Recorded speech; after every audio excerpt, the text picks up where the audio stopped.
La canica de vidrio rodó por el suelo inclinado, pero en lugar de detenerse contra la pared como debía, aceleró y desapareció por una grieta con un sonido que heló la sangre de Clara.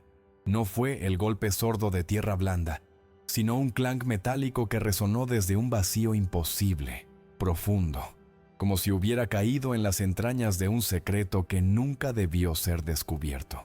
Su hijo Lucas, de apenas 6 años, levantó la vista con ojos desorbitados y susurró las palabras que cambiarían sus vidas para siempre. «Mamá, hay algo enterrado debajo de nosotros». Clara se arrodilló junto a la grieta, acercó su oído a la madera podrida y sintió una corriente de aire gélido que subía desde abajo. Un aliento que no olía a pantano sino a metal oxidado y papel viejo, a secretos guardados bajo tierra durante décadas.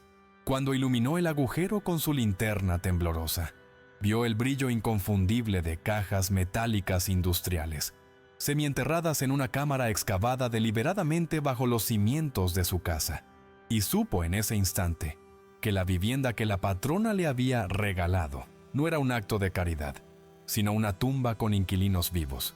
Si esta historia ya te ha atrapado y quieres saber qué diablos está enterrado bajo esa casa maldita, suscríbete ahora mismo porque lo que Clara está a punto de descubrir te va a dejar sin aliento. Dale like si ya sientes que no puedes parar de escuchar. Y quédate hasta el final porque la verdad es más oscura de lo que nadie podría imaginar. Permíteme llevarte 3 días atrás, al momento en que esta pesadilla comenzó. Porque lo que Clara estaba a punto de descubrir no solo destruiría la casa que habitaba, sino que derribaría un imperio construido sobre huesos y mentiras. La casa torcida, como la llamaban los lugareños que se persignaban al pasar cerca, se alzaba en medio de una llanura desolada, donde la niebla se adhería a la tierra como un sudario eterno, inclinada violentamente hacia un pantano hambriento que parecía querer tragársela con cada tormenta.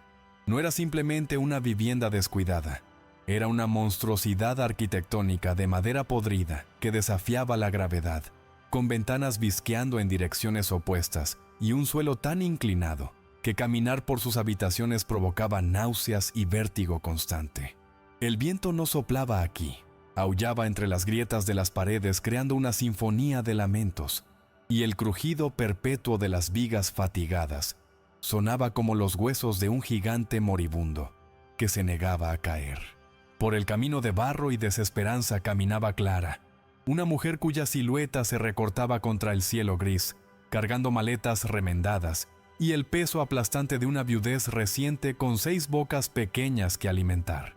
Sus manos, endurecidas por años de fregar suelos ajenos en la hacienda de la patrona, temblaban no por el frío que calaba hasta los huesos, sino por el terror absoluto de saber que este ataúd de madera era su única opción después de que las deudas de su difunto esposo la dejaran sin nada.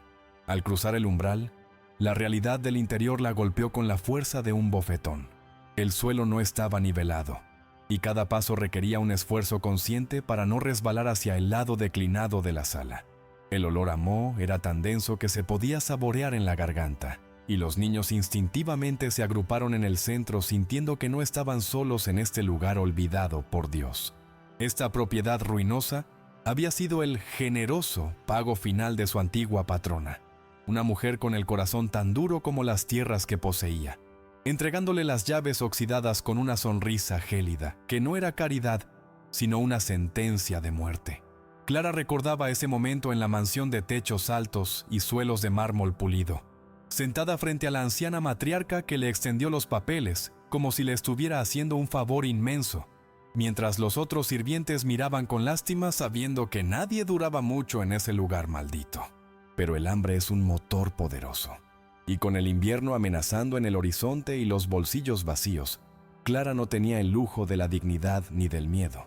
Debía convertir esta ruina en un hogar, aunque cada instinto le gritara que huyera mientras pudiera. El simple acto de vivir allí era una tortura psicológica constante. Los muebles se deslizaban solos si no se calzaban. Los juguetes de los niños rodaban hacia la pared más baja, acumulándose como ofrendas a una entidad invisible. Y la inclinación antinatural engañaba al oído interno, haciendo que el mundo pareciera girar sin parar. Clara se despertaba mucho antes del amanecer tiritando bajo mantas que olían a humedad rancia, sus pies descalzos tocando un suelo que siempre estaba mojado porque la madera supuraba un líquido oscuro y pegajoso, como si la casa estuviera sangrando desde adentro. Cada clavo expuesto y cada tabla suelta era una amenaza latente para sus hijos, convirtiendo la vigilancia materna en una guardia militar de 24 horas sin descanso, sin paz, solo la tensión de esperar el colapso inevitable. Pero no era solo la arquitectura imposible lo que helaba su sangre. Había una malicia palpable en el aire, una sensación de ser observada por 1000 ojos invisibles desde las grietas del empapelado desgarrado. La casa parecía respirar, expandiéndose y contrayéndose con susurros que no provenían del viento sino de las entrañas mismas de la estructura, como si estuviera digiriendo su propia historia sangrienta. Los vecinos del pueblo cercano, cuando se atrevían a hablar, murmuraban sobre tragedias pasadas y advertencias que Clara había decidido ignorar por pura necesidad, bajando la cabeza y cruzándose al otro lado de la calle cuando la veían. A medida que la primera noche descendió, envolviendo la casa en una oscuridad casi líquida, los sonidos del asentamiento se volvieron ensordecedores, como disparos de madera rompiéndose en el silencio sepulcral.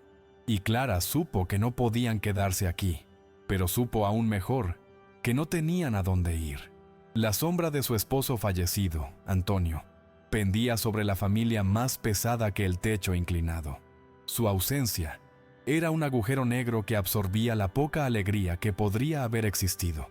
Antonio había sido un hombre bueno, pero vencido por el sistema, cuya muerte prematura por una fiebre mal curada dejó a Clara no solo con el corazón roto, sino con una montaña de deudas injustas que la patrona cobró hasta el último centavo.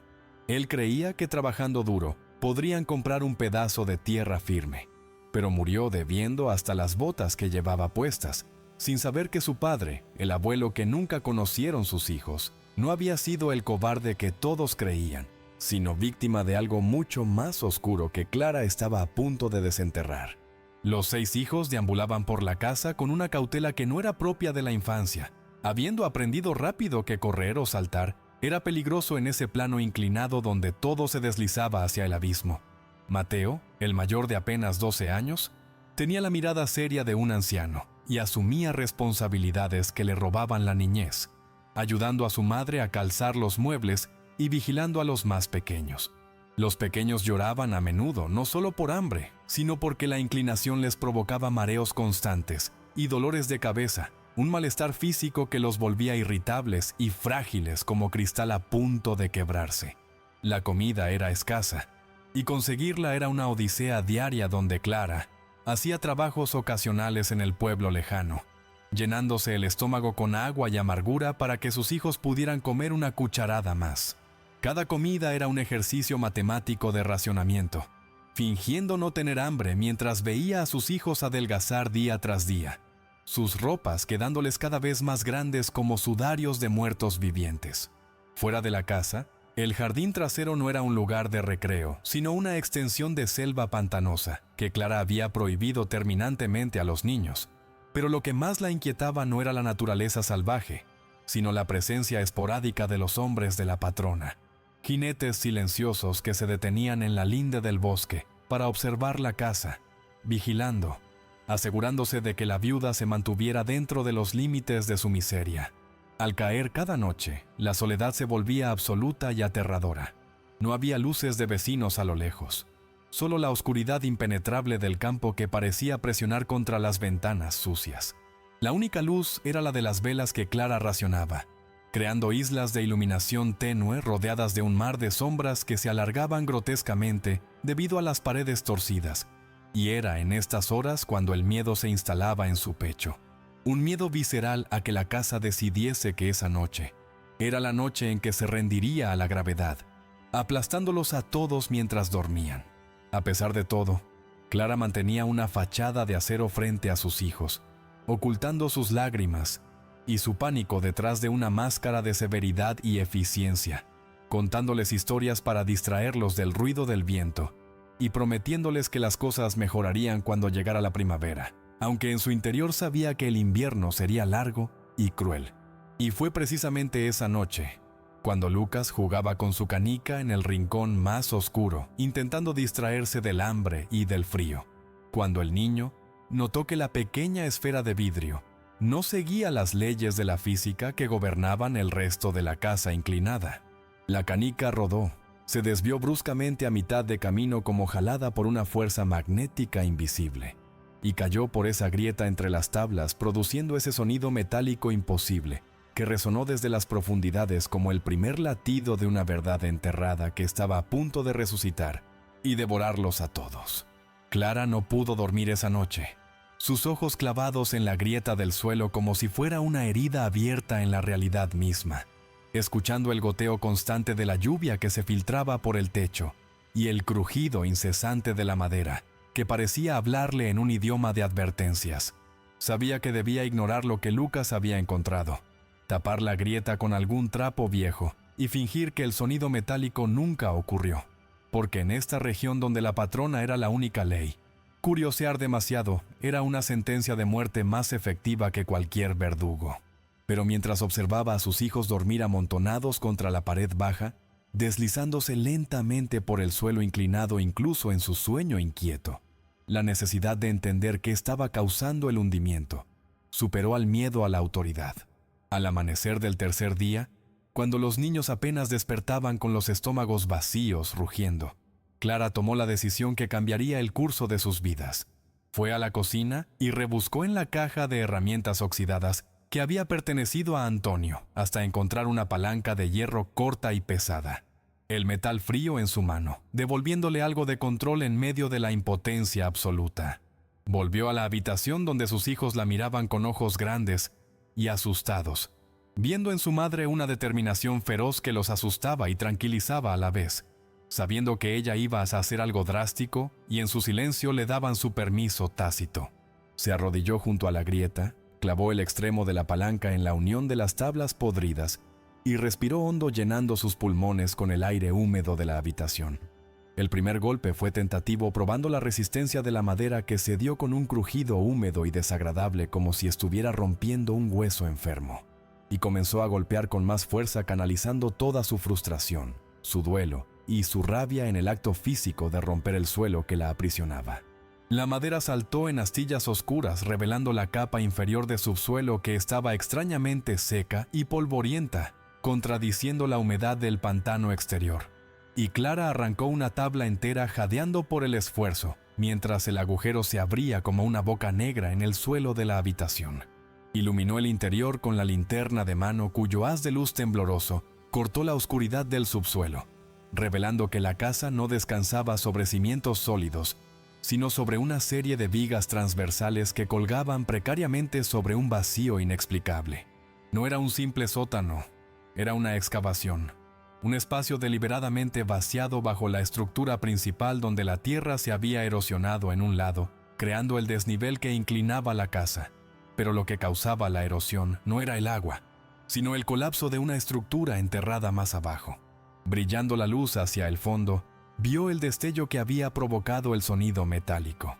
La canica de Lucas descansaba sobre la superficie plana y oxidada de lo que parecía ser una gran caja de metal industrial semienterrada en la tierra seca. Y no estaba sola, porque a su lado, la luz reveló los bordes de otras cajas similares apiladas de manera desordenada, como si hubieran sido arrojadas con prisa hace mucho tiempo. El corazón de Clara comenzó a latir con una fuerza dolorosa contra sus costillas, porque esto no era escombros de construcción ni basura antigua. La caja metálica tenía esquinas reforzadas y lo que parecía ser un sistema de cierre complejo ahora corroído por el tiempo, y la comprensión la golpeó con la fuerza de un mazo. La inclinación antinatural, las advertencias, la vigilancia de los capataces, todo cobraba un sentido siniestro. No le habían dado una casa, le habían dado la tapadera de un escondite, confiando en que una viuda ignorante y ocupada con sobrevivir nunca miraría debajo de las faldas de su propia miseria.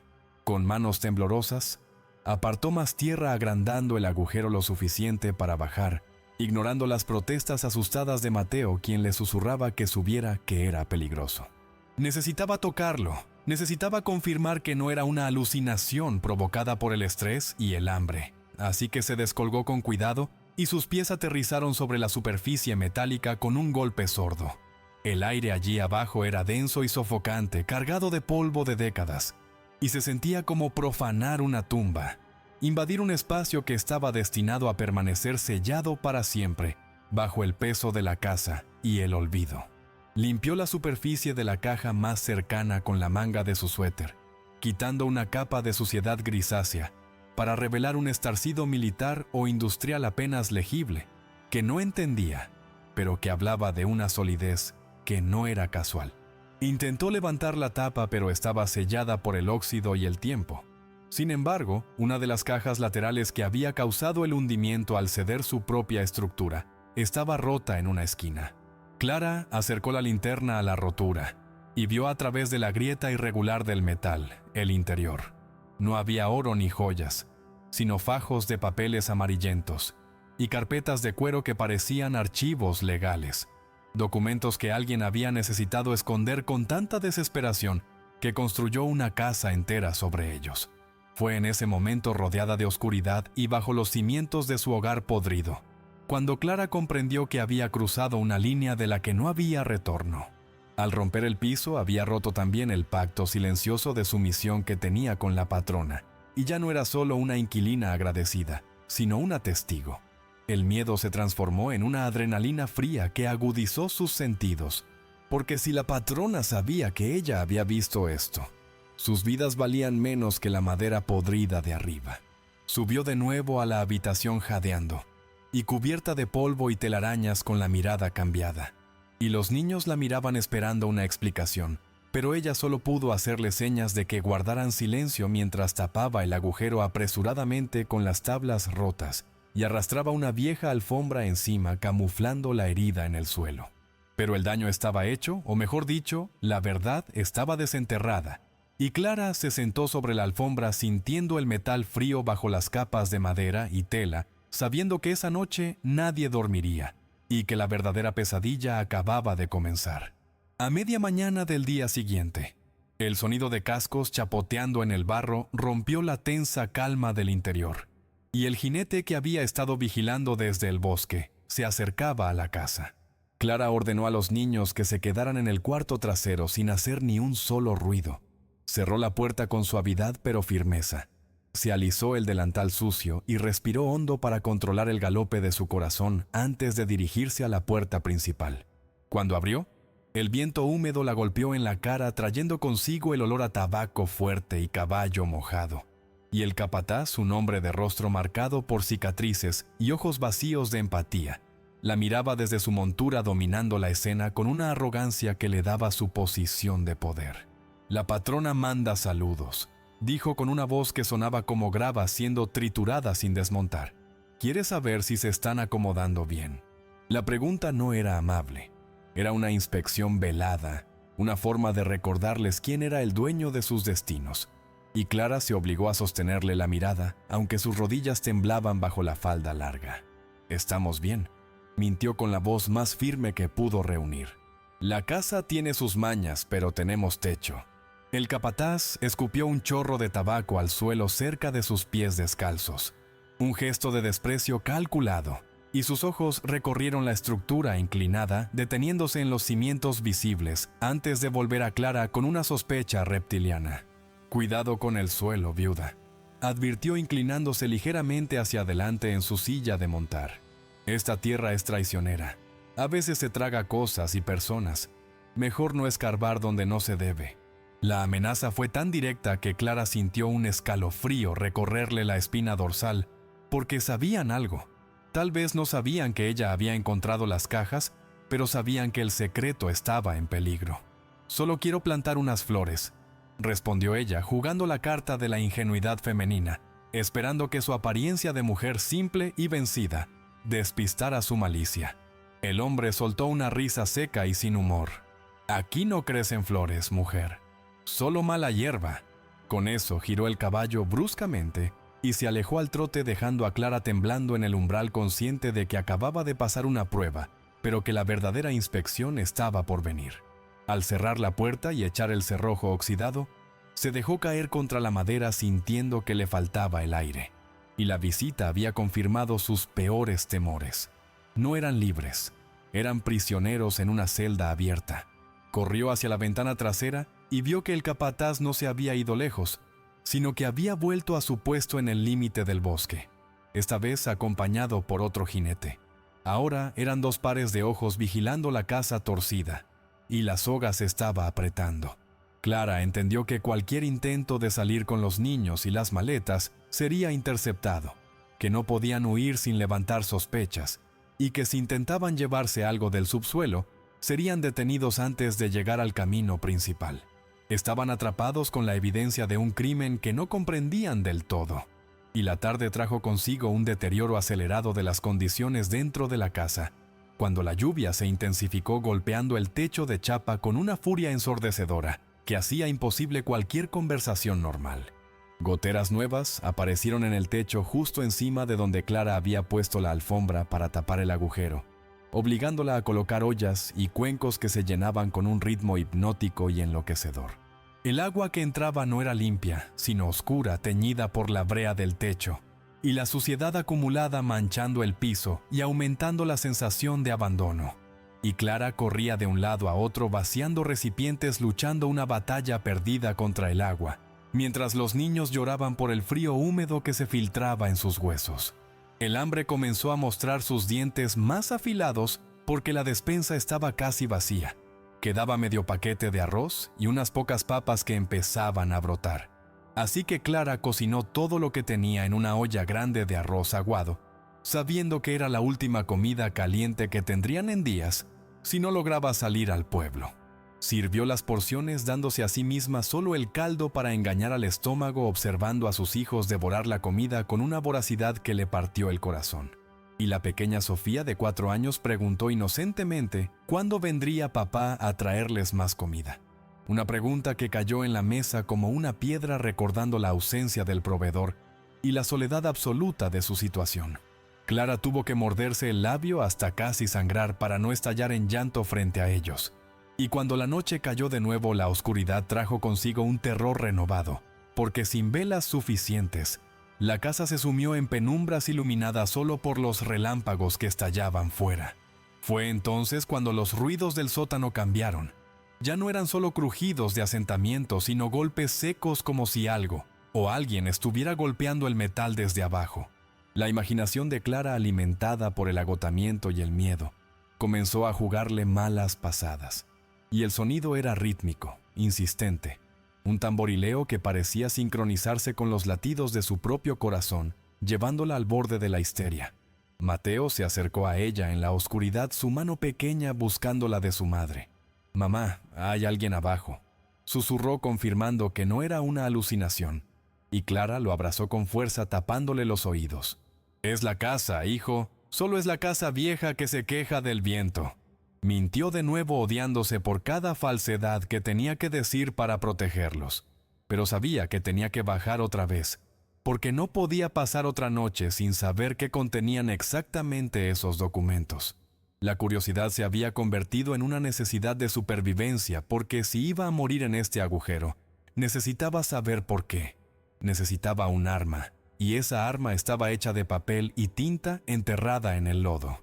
Esperó a que los niños cayeran en un sueño inquieto, vencidos por el cansancio. Se deslizó fuera de las mantas, tomando la linterna cuyas baterías estaban empezando a fallar, emitiendo una luz amarillenta y débil. Levantó la alfombra mojada y apartó las tablas con un cuidado extremo, tratando de no hacer ruido, aunque el estruendo de la tormenta cubría casi cualquier sonido. El agujero seguía allí, una boca negra que exhalaba frío, y bajó de nuevo sintiendo cómo el lodo se filtraba en sus zapatos rotos. Esta vez el olor a humedad era más fuerte, mezclado con un hedor a gas pantanoso que le mareaba. Y abajo, en el espacio confinado entre los cimientos y el suelo, el agua había comenzado a filtrarse. El nivel del agua subía lentamente alrededor de las cajas metálicas, amenazando con sumergirlas y destruir el papel que contenían, disparando la urgencia en el pecho de Clara. Porque si la inundación continuaba, la evidencia se convertiría en pulpa inservible. Y tenía que sacar al menos una caja, salvar lo que pudiera. Se acercó a la caja rota, metió las manos en la abertura irregular del metal cortándose la piel con los bordes oxidados, pero no sintió dolor, solo desesperación, y tiró de un fajo de carpetas que estaban atascadas, hinchadas por la humedad ambiental.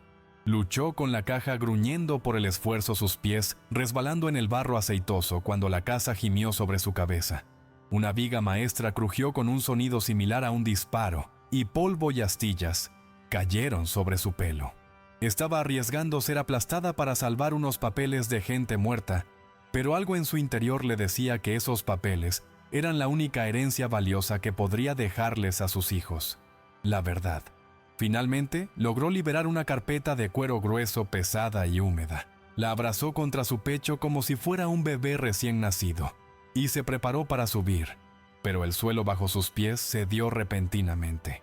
Clara cayó de rodillas con el agua fangosa, llegándole hasta la cintura porque el hundimiento se había acelerado, y panicada lanzó la carpeta hacia el agujero del piso de arriba, y trepó desesperadamente por las vigas, sus uñas clavándose en la madera podrida. Logró izarse justo cuando una sección de tierra del subsuelo colapsaba en un pozo de agua oscura, donde ella había estado parada segundos antes, y jadeando tirada en el suelo de la sala, miró la carpeta sabiendo que había estado a punto de morir ahogada en el sótano de su propia casa. Con manos temblorosas y ensangrentadas, abrió la carpeta a la luz moribunda de la linterna, y las páginas estaban húmedas, pero la tinta de calidad antigua permanecía legible. Sus ojos recorrieron rápidamente los documentos, actas de defunción, títulos de propiedad transferidos bajo coacción, listas de nombres de familias enteras y firmas. La firma de la patrona más joven, más firme, aparecía una y otra vez. Y algo más, cartas dirigidas a un juez local discutiendo la solución final para el problema de los ocupantes. Y Clara sintió náuseas porque no era solo robo de tierras, sino una limpieza sistemática planificada y ejecutada con frialdad burocrática. Estaba sosteniendo la prueba de un genocidio local silenciado, enterrado bajo su casa como si nunca hubiera existido. El primer documento que la golpeó personalmente fue un mapa topográfico antiguo, dibujado a mano con tinta negra, que había comenzado a correrse por la humedad, representando la región entera tal como era hace 40 años, con los límites de las propiedades marcados con nombres de familias que supuestamente se habían mudado buscando mejor suerte. Pero sobre el terreno donde ahora se asentaba precariamente la casa torcida, había una marca roja, una cruz brutal trazada con rabia y una anotación en una caligrafía elegante y cruel.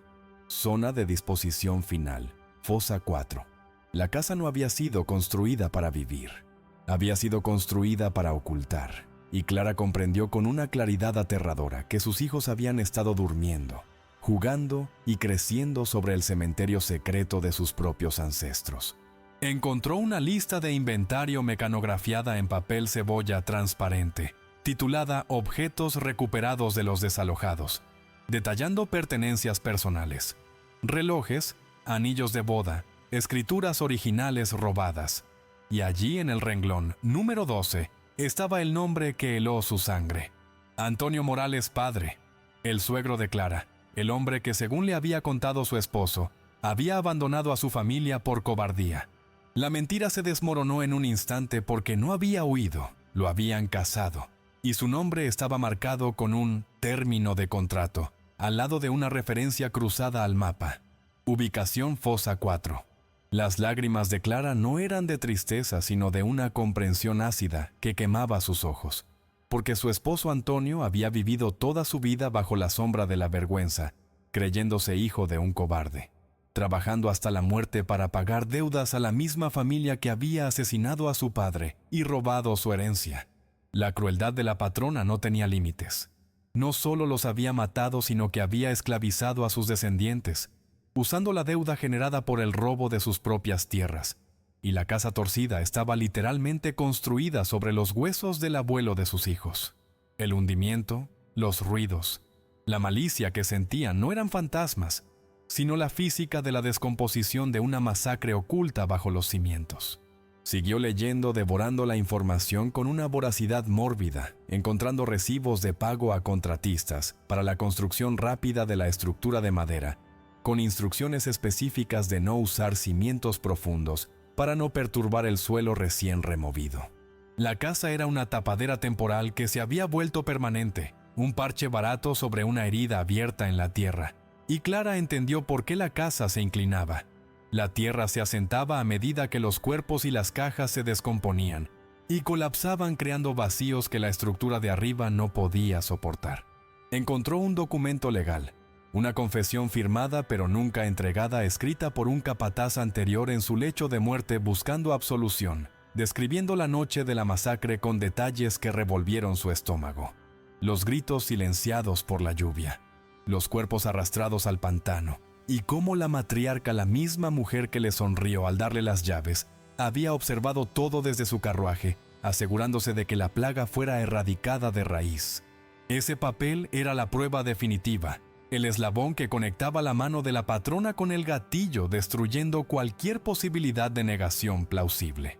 La revelación redefinió su realidad por completo porque su pobreza no era un accidente del destino, ni una falta de esfuerzo, sino un diseño, una arquitectura social construida sobre el crimen.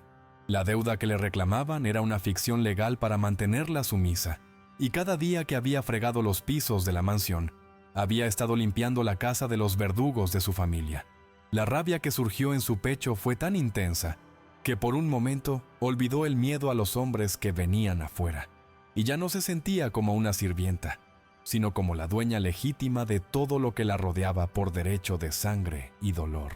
De repente, un ruido fuera de la casa la hizo apagar la linterna de golpe. Pasos pesados en el porche, no el paso ligero del viento, sino botas. Alguien estaba caminando sobre las tablas podridas de la entrada, y Clara se arrastró hacia la pared escondiendo la carpeta bajo su ropa pegada a su piel como una segunda armadura, su corazón latiendo tan fuerte que temía que se escuchara desde afuera. El picaporte de la puerta giró lentamente, chirriando en la oscuridad. Estaba cerrado con llave, pero la madera del marco era vieja y débil, y un empujón fuerte bastaría para abrirla. Los pasos se detuvieron. Hubo un silencio pesado, solo roto por la lluvia. Y luego una voz, no la del capataz, sino una voz más joven y nerviosa, susurró a través de la puerta. «Señora Clara, sé que está ahí. Tenga cuidado. Mi padre dice que van a quemar la casa si no se va». Era el hijo de uno de los peones, un muchacho que a veces le había sonreído en el pueblo.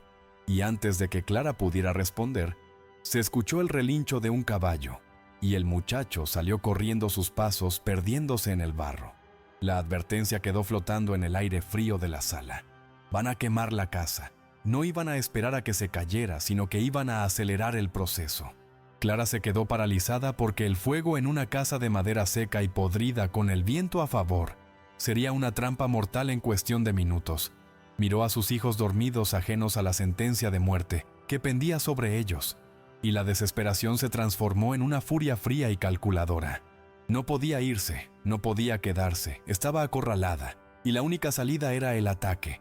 Pero, ¿cómo ataca una viuda desarmada a un imperio de terratenientes? Miró la carpeta bajo su brazo. Tenía la munición, pero necesitaba un arma para dispararla, y necesitaba tiempo, el único recurso que se le estaba acabando más rápido que la comida.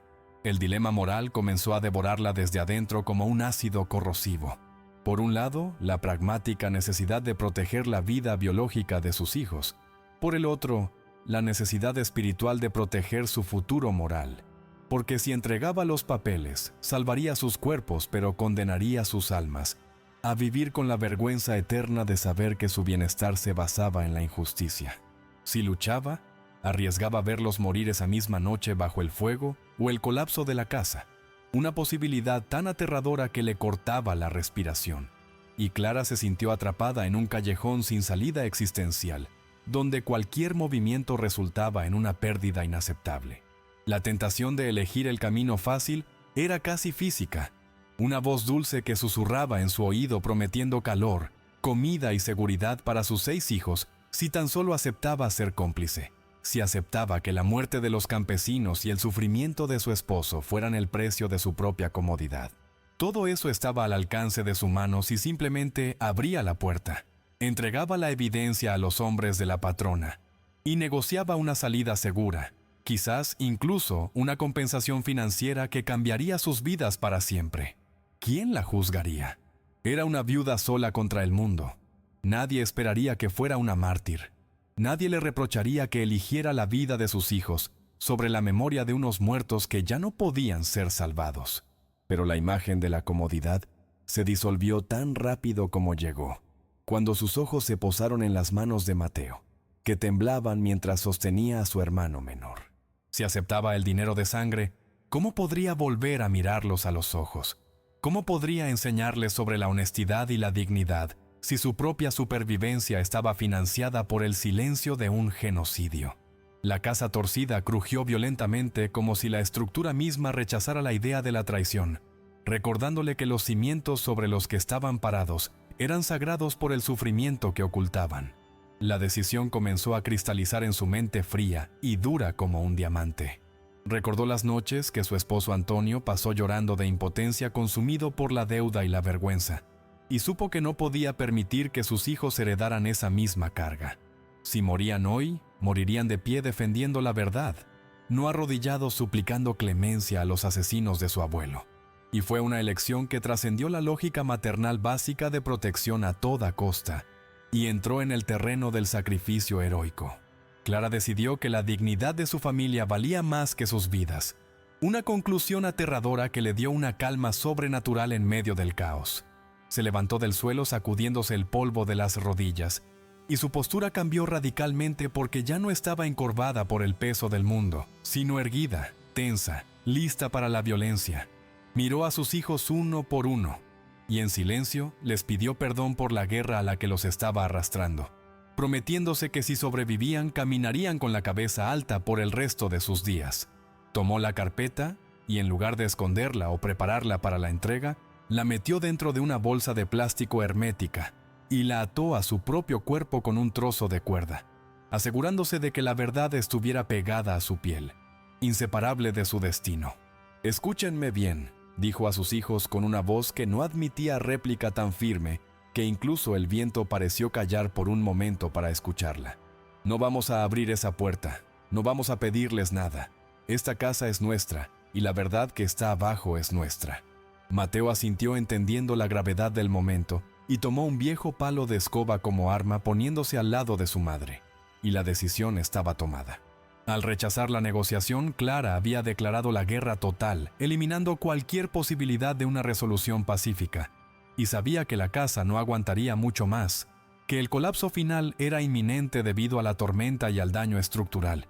Pero decidió usar ese colapso como parte de su estrategia, porque si la casa iba a caer, caería sobre los malditos que intentaban entrar, no sobre sus hijos.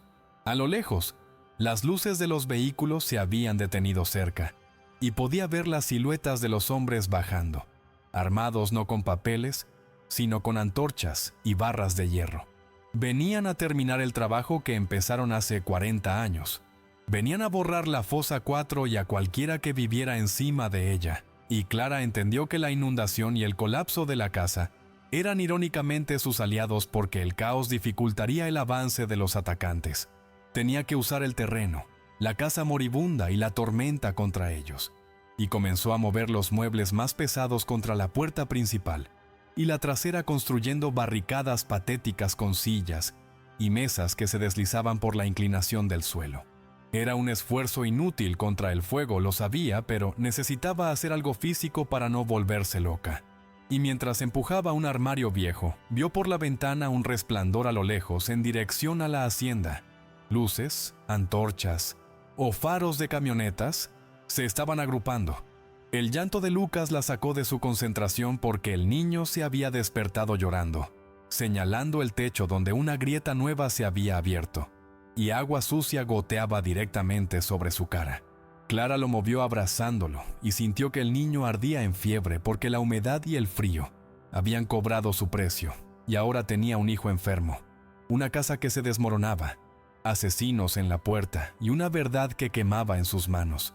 La situación había escalado más allá de cualquier pesadilla, y Clara miró al techo, a la oscuridad que ocultaba el cielo indiferente. Y por primera vez no rezó, sino que exigió fuerza para lo que tenía que hacer. Un golpe fuerte en la puerta principal sacudió la casa entera haciendo que los niños gritaran, y una voz rugió desde afuera. ¡Abran! ¡Sabemos que están ahí! No hubo cortesía, no hubo preámbulos. El tiempo de espera había terminado. Clara tomó la palanca de hierro con una mano y sostuvo la mano de Lucas con la otra porque la revelación había encendido un fuego en su interior que el agua de la tormenta no podía apagar. Sabía quién era su enemigo, sabía dónde estaban los cuerpos y sabía por qué estaba luchando. El viento sopló a través de las grietas trayendo consigo el olor a humo, porque habían encendido las antorchas a pesar de la lluvia. Iban a quemarlos vivos para ocultar el robo de tierras y el asesinato masivo. La crueldad era tan absoluta que resultaba clarificadora porque no había negociación posible con monstruos. Y Clara respiró hondo, llenando sus pulmones con el aire viciado de la casa que ahora sabía que era un mausoleo, preparándose para el impacto. La casa torcida, con sus cimientos podridos y su historia sangrienta, estaba a punto de convertirse en el escenario de una batalla final entre el pasado enterrado y el presente desesperado. Y Clara, armada con la verdad y la furia de una madre, estaba lista para hacer que el legado de terror de la patrona terminara esa misma noche, aunque tuviera que derribar la casa con sus propias manos para lograrlo. La tormenta llegó con la furia de un castigo bíblico diseñado para probar los límites de la resistencia humana y material. El cielo se cerró en un tono negro violáceo, y el viento comenzó a golpear los costados de la casa torcida con una violencia física, haciendo que las tablas de las paredes se arquearan hacia adentro como costillas bajo presión. El sonido era ensordecedor, una cacofonía de truenos que sacudían el suelo, y el lamento agudo de la madera vieja que protestaba ante cada embate, creando una atmósfera de terror claustrofóbico que impedía cualquier intento de sueño o descanso.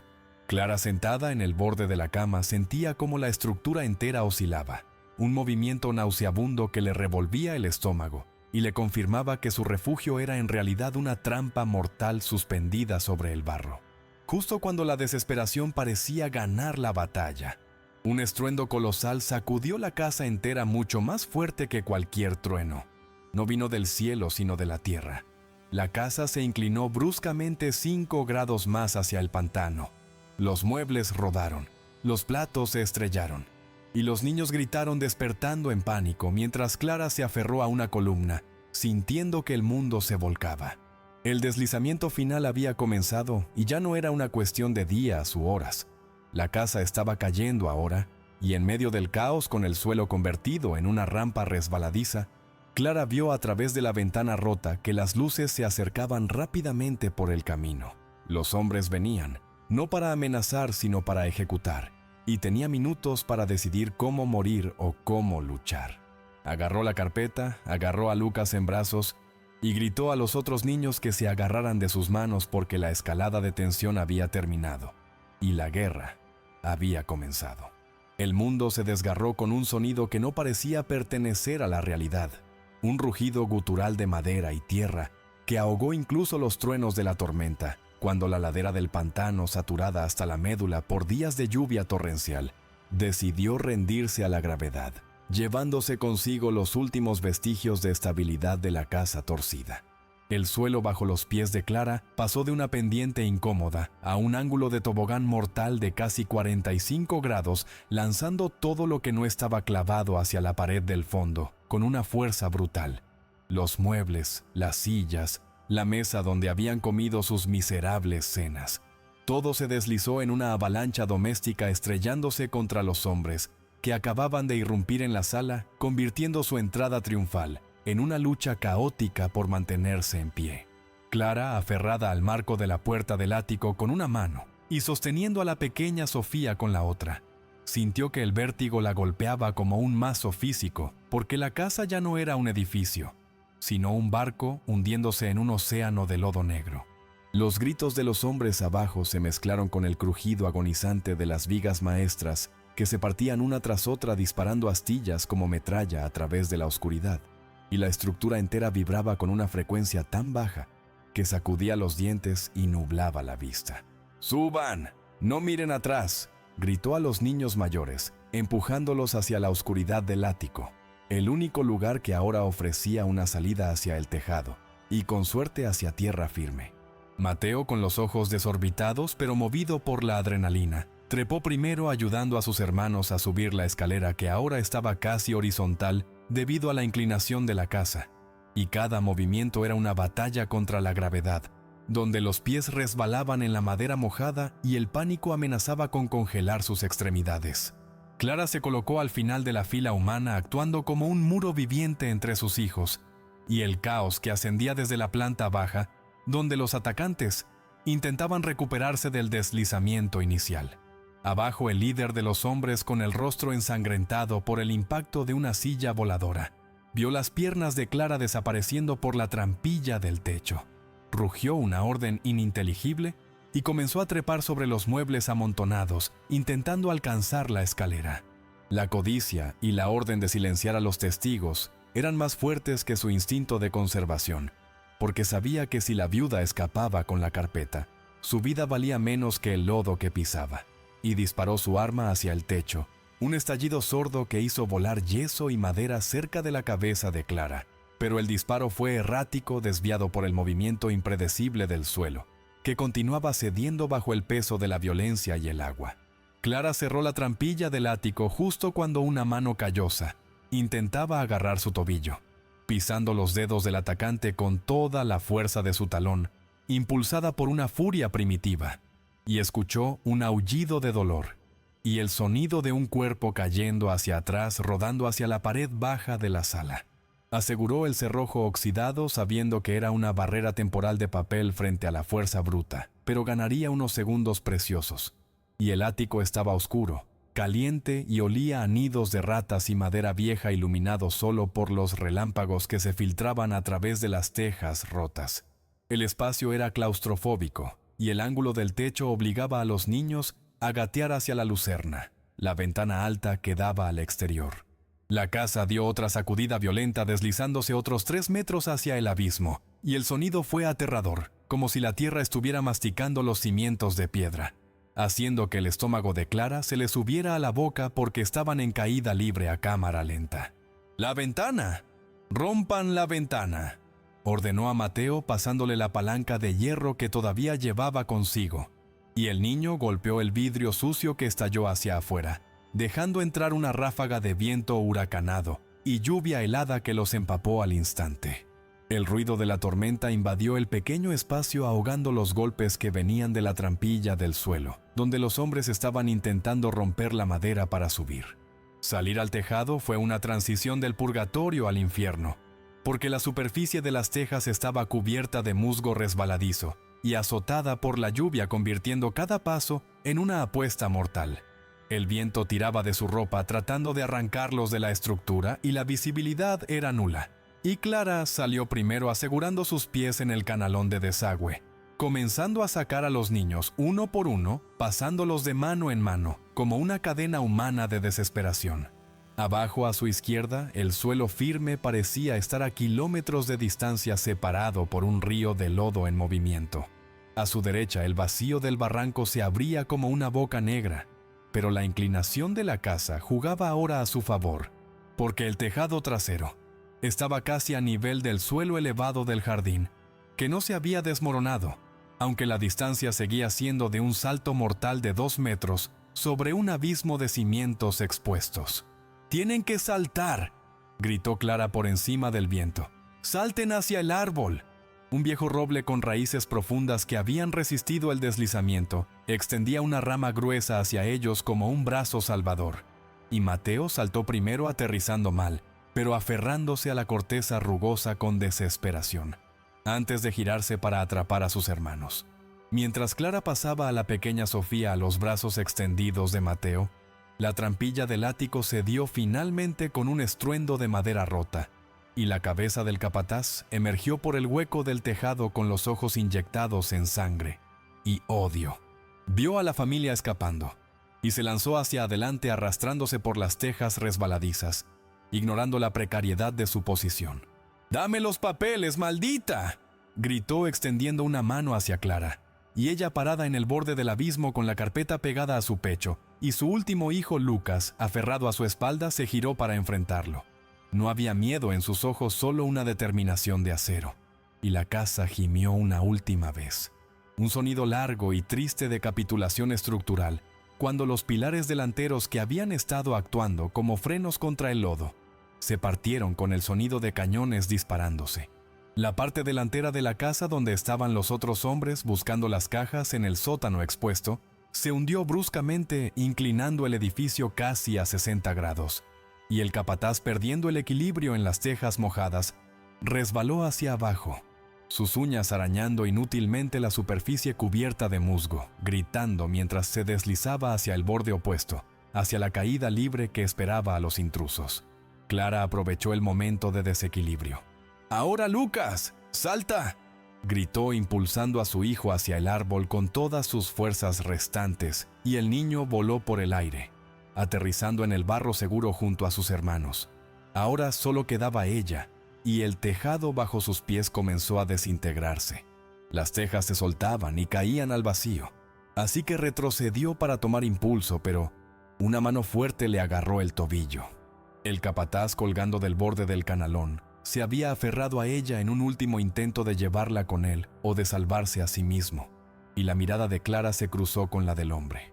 En ese instante no vio a un monstruo, sino a un hombre aterrorizado que sabía que iba a morir. Pero también recordó la lista de nombres, la tumba bajo la casa y la miseria de sus hijos. No había lugar para la piedad. «¡Suéltame!», gruñó ella, y con la pierna libre le propinó una patada brutal en la cara justo en la nariz, y el hombre gritó. Sus dedos perdieron la fuerza y se soltó cayendo hacia atrás en la oscuridad, tragado por la noche y el deslizamiento de tierra.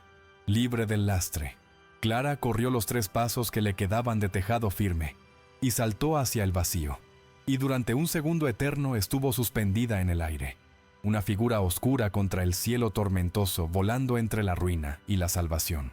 Sus manos chocaron contra el barro de la orilla, sus dedos se clavaron en las raíces del roble, y el impacto le sacó el aire de los pulmones, y sintió que resbalaba hacia atrás, hacia el agujero donde la casa estaba cayendo, pero 6 pares de manos pequeñas la agarraron de la ropa del pelo de los brazos, tirando de ella con una fuerza colectiva nacida del amor y el pánico.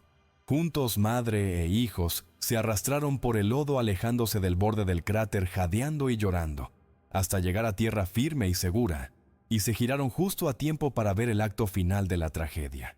La casa torcida, liberada de sus anclajes terrestres, se deslizó majestuosamente y terriblemente hacia el barranco profundo, en un movimiento lento, al principio casi elegante, que luego se aceleró desapareciendo en la niebla del precipicio. Y segundos después, el sonido del impacto subió desde el fondo. Un estruendo colosal de madera pulverizándose, metal retorciéndose y tierra colapsando, seguido de un silencio sepulcral que pareció absorber todo el ruido de la tormenta. Los hombres de la patrona, atrapados en el interior o en el sótano buscando el oro maldito, se habían ido con ella, enterrados por la misma estructura que habían venido a defender, y la evidencia del crimen original y los criminales actuales yacían ahora en el mismo fondo, unidos por el destino. Pero la prueba, la carpeta de cuero, seguía atada al pecho de Clara, latiendo contra su corazón como un segundo órgano vital, mientras la lluvia lavaba el barro de sus rostros, mezclándose con las lágrimas de alivio, y Clara no temblaba porque el frío ya no la tocaba. Se puso de pie con dificultad, ayudada por Mateo. Su cuerpo estaba magullado, su ropa destrozada, pero se sentía más ligera que nunca porque habían perdido el techo. Habían perdido sus pocas posesiones, pero habían ganado algo que el dinero de la patrona no podía comprar. Habían sobrevivido al intento de borrarlos. A lo lejos, las luces de otro vehículo aparecieron en el camino, moviéndose con cautela. Quizás eran más hombres de la patrona, o quizás era la policía alertada por el ruido o el fuego. Pero Clara no corrió. Tocó la carpeta bajo su camisa para asegurarse de que seguía allí. Tenía la verdad, y tenía a sus hijos vivos. Y se agachó a la altura de Lucas, le limpió una mancha de barro de la mejilla, y le dijo: «Se acabó el miedo. Ahora empieza la justicia». Reunió a su pequeña tropa, los contó uno por uno para asegurarse de que el milagro fuera completo, y comenzó a caminar hacia el camino principal, no como una fugitiva, sino como una mujer que va a entregar un mensaje que el mundo no puede ignorar. Las luces azules y rojas de las patrullas policiales rompieron finalmente la monotonía gris de la niebla, pintando el paisaje desolado con destellos de autoridad tardía pero necesaria, y Clara permaneció inmóvil al borde del camino, una estatua de barro y dignidad rodeada por sus 6 hijos que se aferraban a sus piernas como raíces nuevas buscando tierra firme. No corrió hacia los oficiales buscando consuelo ni se derrumbó en un llanto histérico de víctima. Esperó a que ellos llegaran a ella invirtiendo la dinámica de poder habitual entre el campesino y la ley, y el comandante del operativo, un hombre mayor con el rostro cansado, se acercó con cautela iluminando con su linterna el grupo de supervivientes, y luego desviando el haz de luz hacia el vacío inmenso donde minutos antes se erigía la casa. Cuando el oficial le preguntó qué había sucedido, Clara no tartamudeó, ni bajó la cabeza como le habían enseñado a hacer frente a los hombres uniformados. Con manos firmes, aunque todavía manchadas con la tierra de la tumba de sus antepasados, desató la cuerda que mantenía la bolsa de plástico pegada a su cuerpo y extrajo la carpeta de cuero.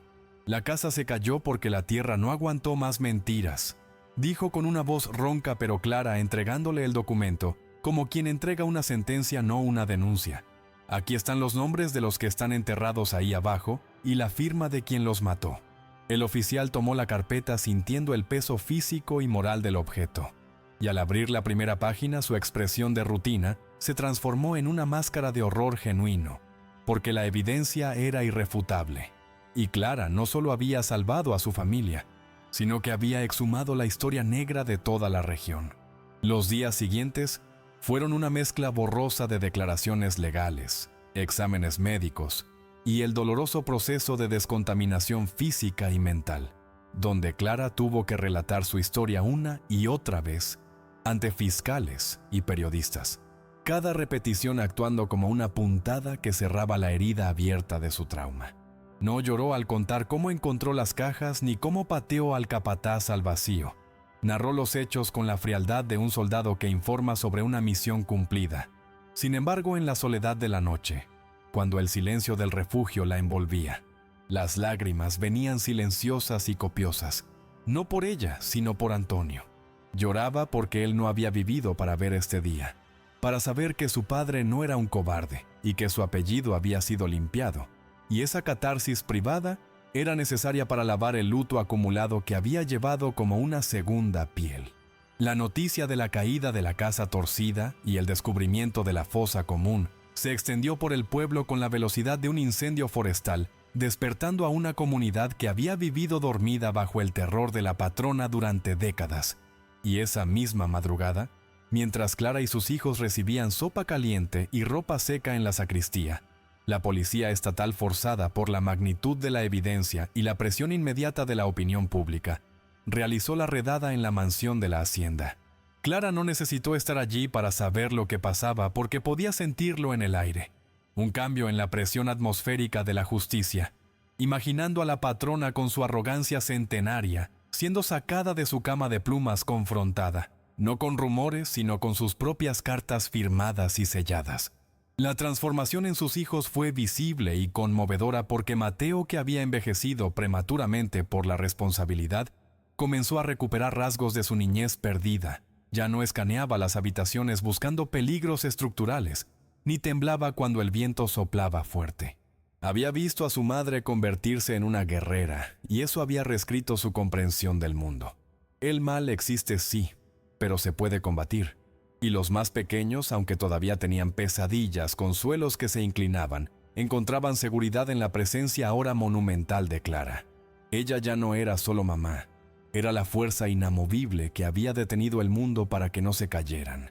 Y esa admiración era un peso dulce, una responsabilidad que Clara aceptaba con orgullo, sabiendo que había roto el ciclo de miedo generacional. Las autoridades confiscaron temporalmente varias propiedades de la familia terrateniente, como parte de la investigación, y bajo la presión de organizaciones de derechos humanos, se asignó una casa segura en el pueblo para la familia Morales, mientras duraba el juicio. No era una mansión, era una casa sencilla de ladrillo con suelo plano, ventanas que cerraban bien y un techo que no goteaba.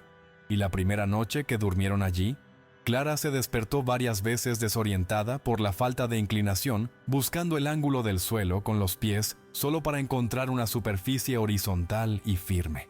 La normalidad era un lujo al que tardarían en acostumbrarse, pero era una base sólida sobre la cual construir de nuevo.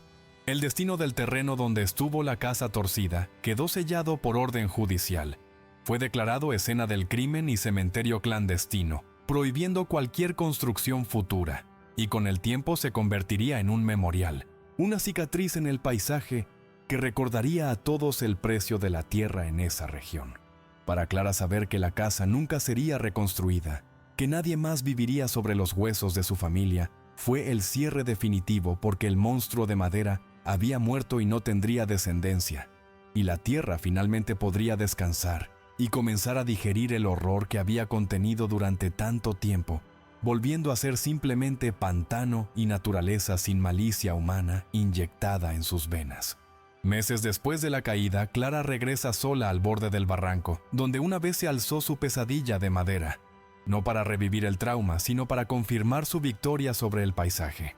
El lugar ha cambiado drásticamente, porque la naturaleza, con su paciencia infinita y su indiferencia hacia la historia humana, ha comenzado a reclamar la cicatriz de tierra cruda, cubriéndola con un manto verde de hierba nueva y flores silvestres que brotan con una vitalidad insultante, y donde antes se escuchaba el gemido constante de vigas agonizantes y el susurro de fantasmas atrapados. Ahora solo se oye el canto de los grillos y el viento que pasa sin obstáculos limpio de la malicia que saturaba el aire. Esta historia nunca se trató realmente de una estructura mal construida o de un terreno pantanoso, porque la casa era simplemente un espejo grotesco de la sociedad que la permitió, una manifestación física de la moralidad torcida de quienes ostentaban el poder.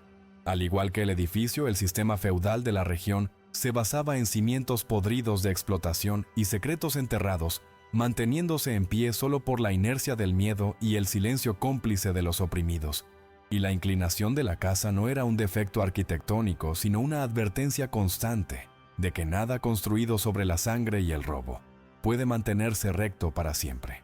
Tarde o temprano, el peso de la culpa y la erosión de la verdad terminan por hacer colapsar incluso a las fortalezas más imponentes, arrastrando a sus constructores al mismo lodo al que condenaron a sus víctimas. Para Clara, la lección más profunda no fue el descubrimiento del crimen, sino el descubrimiento de su propia capacidad para reescribir el guión de su vida. Durante años, ella había aceptado la narrativa de que era una mujer débil, definida por su viudez y su pobreza, una pieza insignificante en el tablero de ajedrez de la patrona. Pero al enfrentarse al abismo, descubrió que la dignidad no es un regalo que te otorgan los poderosos, sino un derecho que se conquista con las uñas y los dientes.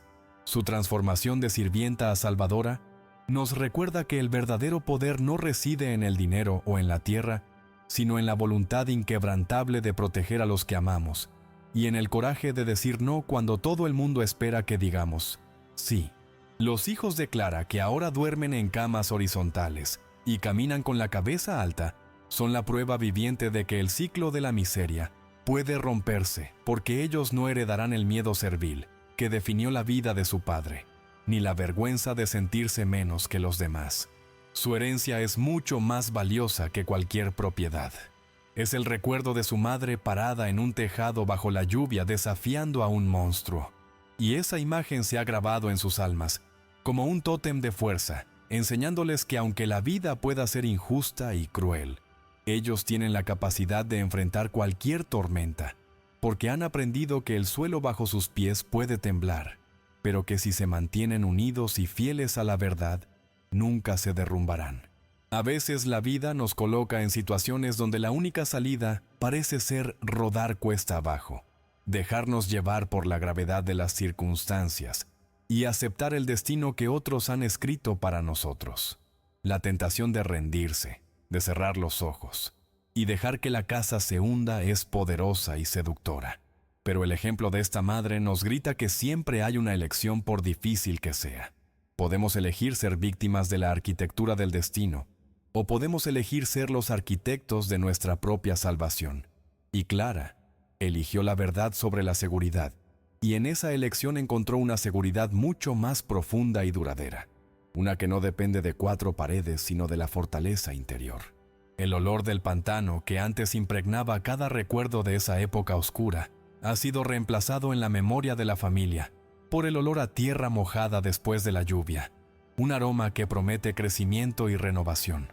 Han aprendido a ver las cicatrices en sus cuerpos, no como marcas de fealdad, sino como mapas de su supervivencia, y cada vez que Clara mira sus manos, ya no ve las manos de una fregona, sino las manos de una guerrera, que excavó en el infierno para sacar a su familia hacia la luz. La vergüenza ha sido transmutada en orgullo, y el dolor se ha convertido en la argamasa que une los ladrillos de su nueva vida, sólida, recta y luminosa. Mientras el sol se pone sobre el horizonte iluminando el camino que Clara y sus hijos recorren ahora con paso firme, queda claro que la oscuridad nunca es absoluta mientras haya alguien dispuesto a encender una linterna por pequeña que sea.